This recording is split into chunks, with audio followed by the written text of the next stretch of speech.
So hello guys and welcome back to my YouTube channel. कैसे हैं आप सब लोग। और आज इस वीडियो में मैं करने वाली हूँ आप सब लोगों के कमेंट्स का रिप्लाई, जो कि मेरी पिछली वीडियो पे और उससे पिछली वाली वीडियो पे आए हैं। क्योंकि मेरी पिछली नहीं, उससे पिछली वाली वीडियो पे आपने बहुत सारा भर भर के प्यार दिया और भर भर के कमेंट्स भी आए हैं उस पर।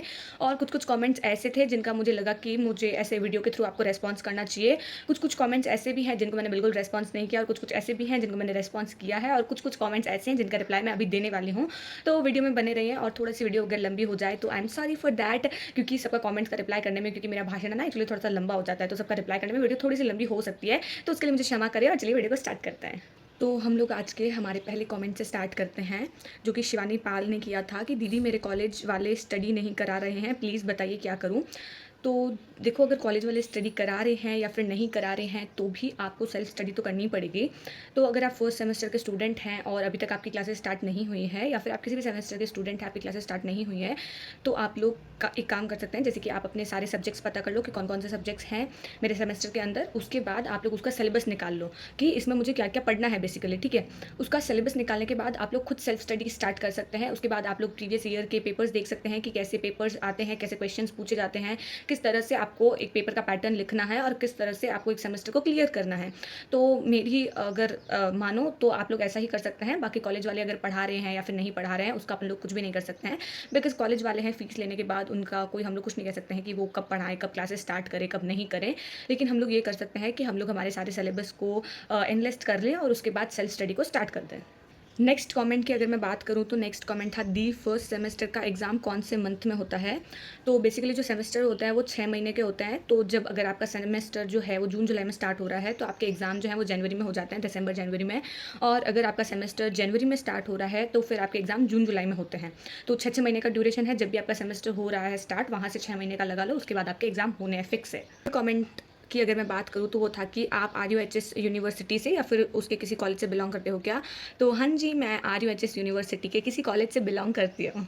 तो चलो नेक्स्ट कमेंट की तरफ बढ़ते हैं, जो कि ये था कि दी आप कोई चैनल बताइए, एनाटॉमी एंड फिजियोलॉजी के सब टॉपिक्स कैसे क्लियर करें। तो एनाटॉमी एंड फिजियोलॉजी के सब टॉपिक्स जैसे ही आप यूट्यूब पे सर्च करते हैं तो काफ़ी सारी वीडियोज़ आ जाती हैं, लेकिन जो हमारे काम की होती है ना वो बहुत कम वीडियोज़ हैं। तो आपको एनाटॉमी एंड फिजियोलॉजी के सब टॉपिक्स क्लियर करने में थोड़ा सा टाइम ऐसे लग सकता है अगर आप यूट्यूब पे सर्च करके देखो तो। बिकॉज बहुत कम ऐसे चैनल हैं जो कि अच्छा कंटेंट हमें प्रोवाइड कर रहे हैं। और इसके लिए तो अगर जैसे आप पूरी क्लासेस लें तो वही ले सकते हैं। आपके जैसे क्लास में आपको पढ़ा रहे हैं तो आपके जो नोट्स हैं आप उन्हें ईजी वे में लिखना स्टार्ट करें। मैंने सोचा भी था कि मैं आपको नोट्स कैसे बनाना है वो बताऊं, लेकिन फिर आप लोग बोलोगे कि क्या नोट्स बनाना बता रही हो, ये तो हमें आता ही है। इसीलिए मैंने वो वीडियो नहीं बनाई और स्किप कर दी। अगर आप लोग चाहते हैं कि मैं वो वीडियो आपको बताऊँ कि एनाटॉमी एंड फिजियोलॉजी को कैसे पढ़ना है, तो मैं वो भी बता सकती हूँ। तो आप मुझे कॉमेंट करके बता दें कि वो मुझे बताना है कि नहीं बताना है। तो जो हमारा नेक्स्ट कॉमेंट है वो ये है कि दी क्या मैं कॉलेज के साथ साथ एंट्रेंस एग्जाम की तैयारी कर सकती हूँ, टाइम मिलता है। तो अगर मैं फर्स्ट सेमेस्टर की बात करूँ तो हाँ, टाइम मिल जाता है आपको फर्स्ट सेमेस्टर में, सेकंड सेमेस्टर में। मतलब पूरे 1 साल तक आपके पास टाइम है कि आप एक कॉलेज में एडमिशन लो और उसके साथ साथ आप प्रिपरेशन कर सकते हो। उसके बाद जैसे आप नर्सिंग में आगे बढ़ते जाते हो, आपके सब्जेक्ट और ज़्यादा टफ होते जाते हैं। अगर आप टाइम मैनेज कर सकते हो तो आप एंट्रेंस एग्जाम की तैयारी कर सकते हो। अगर आप टाइम मैनेज नहीं कर सकते हो तो जो आप जिस फील्ड में आए हो उसी फील्ड में मैं आगे फर्दर ग्रो करूँ तो ज़्यादा अच्छा होगा। नेक्स्ट कॉमेंट था, आप जैसी लड़की मिलती है क्या। रहने दो, चलो नेक्स्ट कमेंट की बात करते हैं। तो था कि दी BSc नर्सिंग प्राइवेट कॉलेज में डायरेक्ट एडमिशन मिल सकता है क्या, सिर्फ नीट एग्जाम दिया है। तो देखो, जैसे कि अभी काउंसलिंग के सारे प्रोसेसेस पूरे हो जाएंगे थर्ड राउंड तक, उसके बाद कुछ कुछ कॉलेजेस होते हैं कि जिसमें ना सीटें रह जाती है। 50-60 सीटें होती है हर कॉलेज में, जिसमें कि अगर 45 सीटें अगर फिल हो गई है काउंसलिंग के थ्रू, पीछे 4-5 सीटें बची है, तो वहाँ पे डोनेशन के बेसिस पे एडमिशन होता है।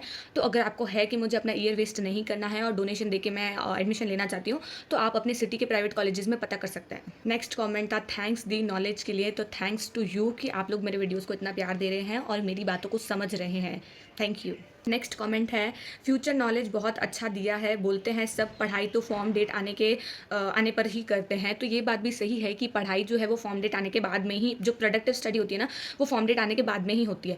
लेकिन आप अगर फॉर्म डेट का इंतजार करेंगे और पीछे वाले 5 महीने आप कुछ नहीं पढ़ेंगे, तो आप फॉर्म डेट आने के बाद भी कुछ भी पढ़ लो, आपको कुछ समझ नहीं आने वाला है। तो अगर आपको बेस बनाना है और आपके एग्जाम के अंदर आपको बैक नहीं लगानी है, अच्छे से एग्जाम क्लियर करना है, तो रोज़ का सेल्फ स्टडी कर लो 2-3 घंटा, वो ही बहुत है। बाकी एग्जाम की डेट आने के बाद तो हर कोई पढ़ लेता है। एक और कमेंट है जो मैं आप लोगों को पढ़ के सुनाना चाहती हूँ कि तुम्हारा कॉलेज वाइब बिल्कुल नेक्स्ट लेवल लग रहा है। इतना नेचुरल और फ्रेश दिखाया है जैसे मैं भी वहाँ चिल कर रहा हूँ। सच में तुम्हारी एनर्जी से मोटिवेशन मैं अपनी कॉलेज जर्नी को फुल ऑन एन्जॉय करना चाहता हूँ।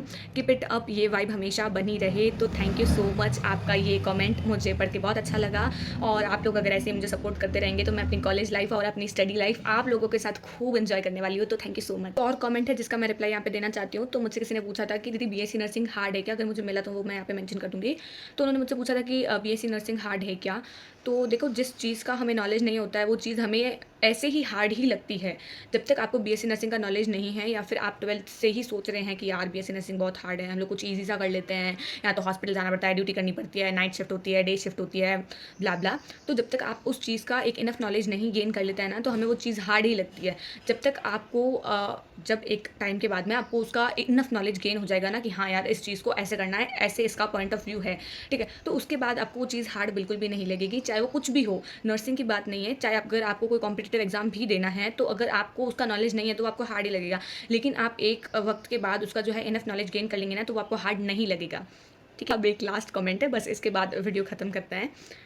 तो एक कमेंट आया था कि बहुत ही अच्छा वीडियो बनाया है आपने, नर्सिंग काउंसलिंग के प्रोसेस को बहुत ही आसानी से समझाया है। मैं आर्ट्स स्टूडेंट हूँ, लेकिन आपकी वीडियो से नर्सिंग फील्ड के बारे में बहुत कुछ नया सीखने को मिलता है।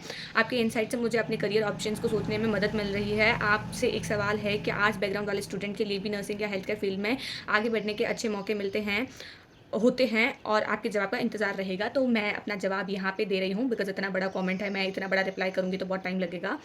तो देखो, हर फील्ड में ना उसके अपने-अपने स्कोप होते हैं। अगर आपको नर्सिंग में बहुत ज़्यादा इंटरेस्ट है, आपको लगता है कि आप आना चाहते हैं, तो आप हेल्थ केयर सेक्टर में बहुत सारी फैसिलिटीज़ हैं जो कि आर्ट्स वाले स्टूडेंट कर सकते हैं। तो आप आ सकते हैं, आपका खुला स्वागत है साइंस के फील्ड में। और थैंक यू, आपने इतना अच्छा कमेंट किया और मुझे बहुत अच्छा लगा कि आपने इतना अच्छा कमेंट किया, और मुझे भी बहुत ज़्यादा मोटिवेशन फ़ील हो रहा है कि हाँ, ठीक है, जो मैं नॉलेज दे रही हूँ आप लोगों को, वो सही तरीके से आप तक पहुँच पा रहा है और आप उसको सही वे में यूज़ भी कर रहे हैं। और मैं यही मानती हूँ कि जो मेरे पास नॉलेज है वो मैं आपको ईज़ी वे में प्रोवाइड कर सकूँ, क्योंकि बाकी सारा प्रोसेस जो है वो तो आप आने के बाद सीख ही जाओगे, ठीक है? तो मुझे यही लगता है कि जितना ईज़ी वे में मैं आपको गाइड कर सकूँ, उतना ईज़ी वे में मैं आपको गाइड करूँ। और आप लोगों के सपोर्ट के लिए थैंक यू सो मच। किसी का कमेंट रह गया है या फिर मैंने किसी का कमेंट नहीं लिया है, तो उसके लिए मैं क्षमा चाहती हूँ।